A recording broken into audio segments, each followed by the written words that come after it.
तो चलिए शुरू करते हैं। गुड इवनिंग साथियों, कैसे हो आप सभी।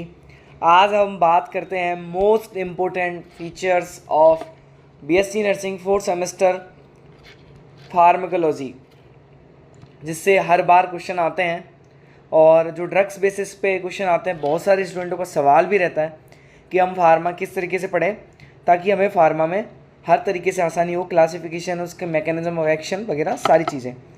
तो आइए शुरू करते हैं फार्मा के बारे में। सबसे पहले जो ड्रग्स पढ़ने जा रहे हैं हम, वो सबसे पहली ड्रग्स हम पढ़ने जा रहे हैं diuretics.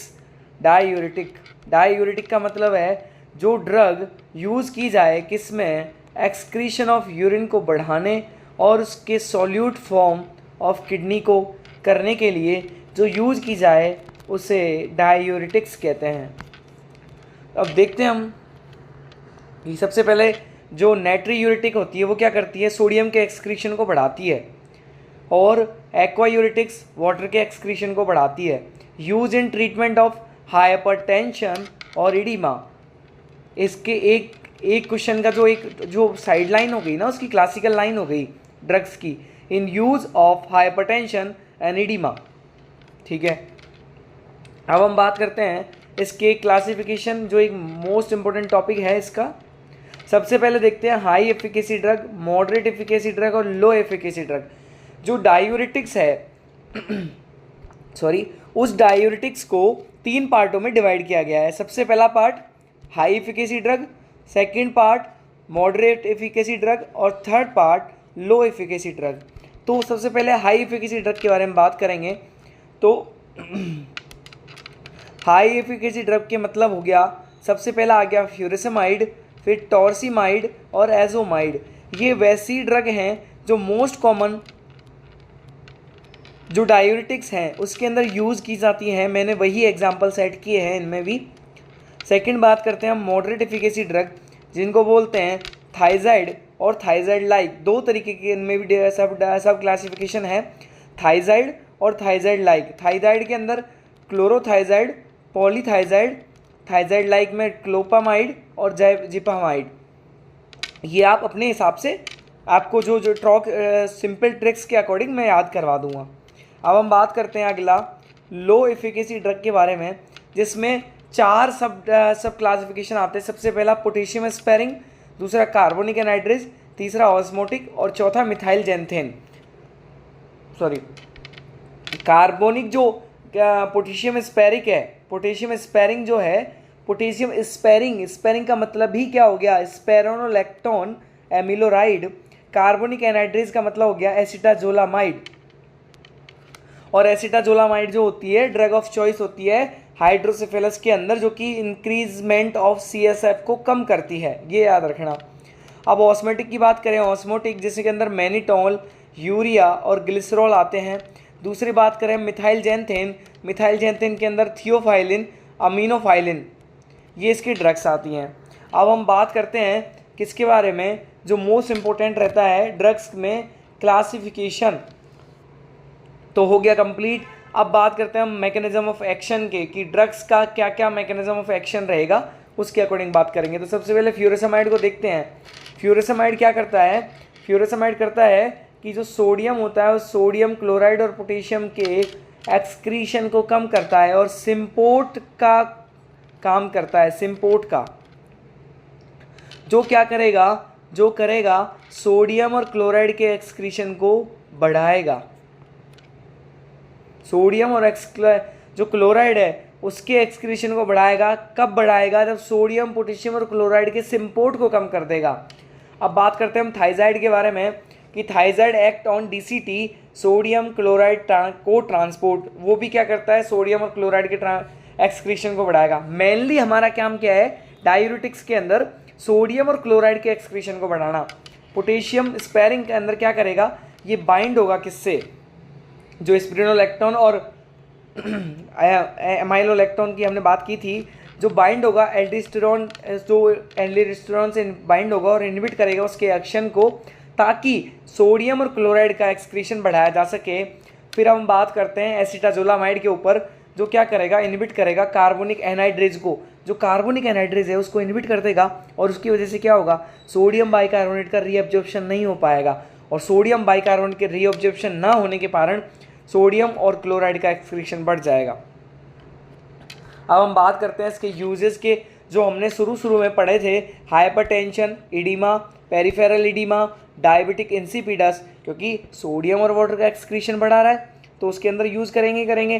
Force dialysis, acute renal failure, chronic renal failure, hyperkalaemia, इनके अंदर इसका मेनली रोल रहेगा। अब हम बात करते हैं इसके कॉन्ट्राइंडिकेशन के लिए कि इसकी कॉन्ट्राइंडिकेशन किस किस में होंगे। एक तो डायबिटिक मेलाइटस, दूसरा एलर्जी के अंदर, और फ्लूइड इलेक्ट्रोलाइट इम्बैलेंस, और प्रेगनेंसी और लैक्टेशन। ये P&L का मतलब प्रेगनेंसी और लैक्टेशन होगा कि जो प्रेग्नेंट वुमेन है उनके अंदर हम इसको नहीं दे सकते, वो कॉन्ट्राइंडिकेटेड है उनके अंदर। अब बात करते हैं हम इनके साइड इफ़ेक्ट की कि साइड इफ़ेक्ट क्या क्या हो सकते हैं इसके। अब याद रखिएगा, हाइपरटेंशन में तो हमने इसको यूज़ किया, तो हाइपोटेंशन क्या हो गया, इसका साइड इफ़ेक्ट हो गया, हाइपोकैलेमिया हो गया, डिजीनेस हो गया, जीआई अपसेट हो गया, नोजिया वॉमिटिंग हो गई, जीआई अपसेट के अंदर कॉन्स्टिपेशन आ गया, डायरिया आ गया, जीआई इरिटेबिलिटी आ गई, मसल कॉन्ट्रासेक्टिविटी आ गई, मसल पेरास्टासिस मूवमेंट इंक्रीज हो गए, ये सारे इसके साइड इफेक्ट में आ गए। अब बात करते हैं हम इसके नर्सिंग रोल की कि नर्सिंग मैनेजमेंट के अंदर इसका रोल क्या क्या रहेगा डायूरेटिक ड्रग का। सबसे पहले तो हम एक चीज़ याद रखनी है कि diuretic drug should not be administered during the night because the cycle disturbance, जो स्लीप साइकिल डिस्टर्बेंस है उसके अंदर मेनली कोज करेगा डायूरेटिक जब हम इसको एडमिनिस्टर करेंगे नाइट के टाइम, और ड्राउजीनेस भी कंडीशन इसके अंदर होगी। अब याद रखिएगा, अवॉइड पोटेशियम रिच डाइट, और जो पोटेशियम रिच डाइट है उसके अंदर हम इसको अवॉइड कर देंगे। Best method of pharmacology complete in basis of BSc nursing 4th semester. इससे सीधी और साजी और सुलझी हुई फार्माकोलॉजी आपको कोई नहीं पढ़ा सकता, इतनी मैं गारंटी देके बता सकता हूँ। अगर आप बुक से पढ़ोगे तो मैं लिख के दे रहा हूँ, आप कभी भी क्लासिफिकेशन याद नहीं कर पाओगे। अब हम बात करते हैं हमारी नेक्स्ट ड्रग एंटी डायूरेटिक, उसी का अपोजिट एंटी डायूरेटिक।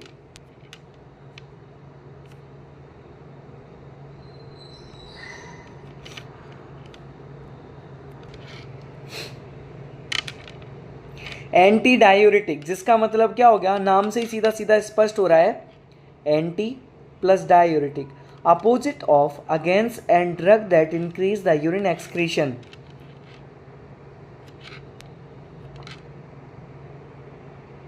अब बात करते हैं हम सर किसके बारे में, कि mean the drug use to reduce the diuresis then maintain the electrolyte fluid electrolyte balance by decrease the urination. वहाँ यूरिन का एक्सक्रीशन करवा रहे थे, यहाँ यूरिनेशन को डिक्रीज करवाएंगे, इसीलिए हम एंटी डायूरेटिक्स दे रहे हैं। मतलब उसी चीज़ का अपोजिट इफेक्ट डालना ही उसी जो कंडीशन को उसको बोलते हैं अपोजिट रिएक्शन। अब बात करते हैं हम use in case of diabetic insipidus. Diabetic insipidus के केस में हम इसको यूज़ करते हैं। अब बात करते हैं इसके क्लासिफिकेशन के बारे में, जो कि मेनली इंपॉर्टेंट है ही हमारे लिए, कि क्लासिफिकेशन में सबसे पहला आता है ADH and it's analogue vasopressin, terlipressin, जो ADH और इसके एनालॉग के अंदर आ गया। थायजाइड डायूरेटिक, थायजाइड डायूरेटिक के अंदर एमिलोराइड आ ही गया। मिस्केलेनियस के अंदर क्या आ गया, क्लोरोफॉस्फेमाइड आ गया। ये 3 क्लासिफिकेशन है जस्ट इसके, और 3 ही ड्रग्स हैं। इन्हीं ड्रग्स को याद करना है, मेनली इन्हीं के बारे में लिख के आना है। अब इसके मैकेनिज्म ऑफ एक्शन के बारे में अगर बात करें हम, तो सबसे पहले देखते हैं, सबसे पहले क्या देखते हैं, act on collecting duct of nephron. जो ADH है वो क्या करेगा, एक्ट करेगा किस पे, कलेक्टिंग डक्ट ऑफ नेफ्रॉन पे, जो क्या करेगा, वाटर की परमेबिलिटी को बढ़ाएगा। उसकी वजह से क्या होगा, induce movement of water from lower to interstitium, समझ रहे हो। अब उसकी वजह से दूसरा काम क्या हो जाएगा ADH का, एक्ट ऑन V1 रिसेप्टर, जो कॉन्स्ट्रिक्ट कर देगा वासा रेक्टा को। जो वासा रेक्टा अपोजिट होता है फ्लो किसका, किसका होता है अपोजिट फ्लो, वासा रेक्टा, जो जनरलाइज मैकेनिज्म होती है काउंटर करंट मैकेनिज्म उसका, जिसकी वजह से ब्लड फ्लो कम होगा, ब्लड फ्लो कम होने की वजह से बीपी कम होगा, और बीपी कम होगा तो ग्लोमेरुलर फिल्ट्रेट जो रेट है वो कम होगी, और उसकी वजह से यूरिन फॉर्मेशन कम होगा, और यूरिन फॉर्मेशन कम होने की वजह से क्या होगा, हम डायूरेटिक्स का यूजेस बता पाएंगे। कितनी सीधी मैकेनिज्म है, बहुत इजी वे में मैकेनिज्म समझाई गई है इसमें। अब हम बात करते हैं इसके यूजेस की, कॉन्ट्राइंडिकेशन की और साइड इफ़ेक्ट की। सबसे पहले बात करते हैं हम यूजेस की। यूजेस में डायबिटिक इंसिपिडस जो हमने मेन क्लासिकल लाइन बताई थी, नॉक्चूरिया है, ब्लीडिंग डिसऑर्डर है, बिफोर एब्डोमिनल रेडियोग्राफी, जब हम एब्डोमिनल रेडियोग्राफी करते हैं तब हम इसमें इसका यूज़ करते हैं। कॉन्ट्राइंडिकेशन की अगर बात करें तो कॉन्ट्राइंडिकेशन फिक्स होता है, प्रेग्नेंट और लैक्टेशन वुमेन के अंदर इस कॉन्ट्राइंडिकेशन होगा ही होगा, हाइपरटेंशन के अंदर होगा, एलर्जी होगी, हाइपरकैलेमिया होगा, और पॉलीडिप्सिया के अंदर ये कॉन्ट्राइंडिकेटेड होगी। अब बात करते हैं हम साइड इफ़ेक्ट की। साइड इफ़ेक्ट के बारे में अगर मैं बताना चाहूँ आपको तो साइड इफ़ेक्ट में होगा dizziness, nausea, vomiting, GI upset, crumbs आएंगे, इडीमा आएगा और अल्सरेशन होगा। अब मैं बात करूं new given orally because will digest by trypsin, जो हमारे पेट के अंदर ट्रिप्सिन एंजाइम होता है, अगर हम इसको एंटी डायूरेटिक को ओरली लेते हैं, बाई हम म्यूकोसल कैविटी के अंदर ओरली लेते हैं, तो ओरल कैविटी के थ्रू लेते हैं, तो ये ट्रिप्सिन एंजाइम जो हमारे जीआई ट्रैक्ट में पाया जाता है वो इसको डाइजेस्ट कर देगा, इसका इफेक्ट बिल्कुल लो हो जाएगा।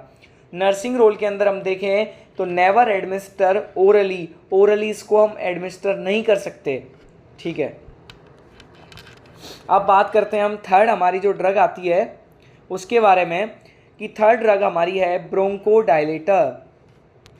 Bronchodilator is a very important drugs of the pharmacology because of bronchodilator in maximum use of lungs and lungs related diseases। सबसे पहले हम बात करते हैं इंट्रो के बारे में कि इंट्रो क्या क्या होगा।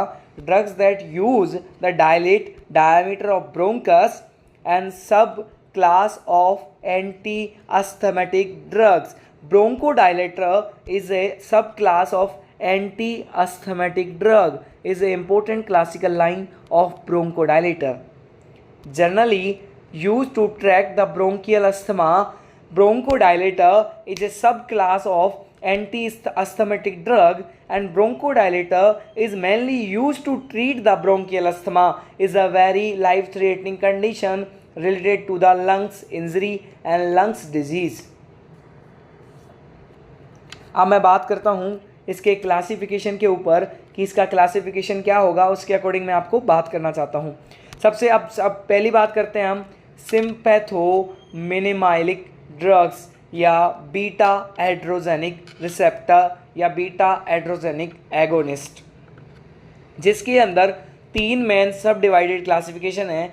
सबसे पहला beta 2 agonist, non selective beta 2 agonist, non selective adrenergic agonist. सबसे पहले बात करेंगे सेलेक्टिव बीटा एगोनिस्ट के बारे में, जो क्या बताता है साल्बुटामोल और टर्ब्यूटालिन। मेनली आपने कभी आप हॉस्पिटल गए हो तो वहाँ आप किसी भी नर्सिंग स्टाफ या किसी भी डॉक्टर को बोलते हो कि सर इसको नेबुलाइजेशन करना है, कि बच्चे को नेबुलाइजेशन करवाना है, बच्चे को नेबुलाइजेशन करवाना है, तो डॉक्टर बोलता है हाँ नेबुलाइजेशन करवा देंगे। तो आपने कभी सोचा है कि उस नेबुलाइजेशन के वक्त जो उसमें लिक्विड डाला जाता है वो क्या होता है? वो यही होता है ब्रोंकोडायलेटर, जो क्या करता है,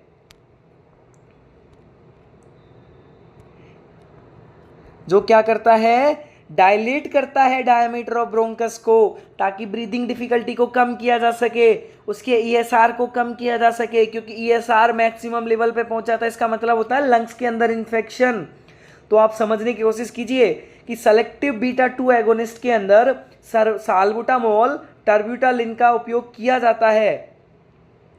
नॉन सेलेक्टिव बीटा 2 एगोनिस्ट में आइसोप्रोपाइलिन का यूज किया जाता है, और नॉन सेलेक्टिव एड्रोजेनिक रिसेप्टर के अंदर एड्रेनालिन का यूज किया जाता है। और मिथाइल जैंथेन जो होता है, मिथाइल जैंथेन का नाम सीधा सीधा स्पष्ट है, एमिनोफाइलिन, थियोफाइलिन, एमिनोफाइलिन, ये सारे इसी के नाम हैं। अब बात करते हैं हम एंटी कोलर्जेनिक ड्रग्स, तीसरा इसका क्लासिफिकेशन। जिसके अंदर एट्रोपिन आता है, थियोट्रोपिन आता है, आइसोट्रोपिन आता है और ब्रोमाइड आता है। एंटी कोलर्जेनिक ड्रग्स जो होती है उसके अंदर एट्रोपिन आएगा, थियोट्रोपिन आएगा, आइसोट्रोपिन आएगा, ब्रोमाइड आएगा। अब बात करते हैं हम इसके मैकेनिज्म ऑफ एक्शन की, जो वेरी इंपॉर्टेंट है अपने आप में। सबसे पहले साल्बुटामॉल की बात करते हैं, जो क्या करता है, स्टिमुलेट करता है बीटा 2 रिसेप्टर को, और उसकी वजह से क्या होगा, जो डायामीटर है, dilated through the bronchus tube and increase the diameter, diameter को बढ़ा देगा, सीधी सी बात है। मिथाइल जेंथेन जो होगा वीक करेगा सीएनएस स्टिमुलेटेंट, जो सीएनएस के स्टिमुलेटेंट होंगे उनको वीक कर देगा, और उसकी वजह से पावरफुल स्मूथ मसल रिलैक्सेंट होंगे, उसकी वजह से dilate to the bronchus tube and increase the diameter of the bronchus and H. अब आते हैं एंटीकोलर्जेनिक। एंटीकोलर्जेनिक क्या करेंगे, जो क्या करेंगे, न्यूरोट्रांसमीटर एसिटाइल कोलिन का ट्रांसमीटर होगा, जो न्यूरोट्रांसमीटर एसिटाइल कोलिन है उसके ट्रांसमीटर को, उसके ट्रांसमिशन को ब्लॉक कर देगा, और उस ब्लॉकिंग की वजह से transmission of the peripheral nerve जो होगी वो इनहिबिट हो जाएगी, और उस इनहिबिशन की वजह से less than the spasm in smooth muscle, smooth muscle के अंदर स्पाज्म बहुत कम हो जाएंगे।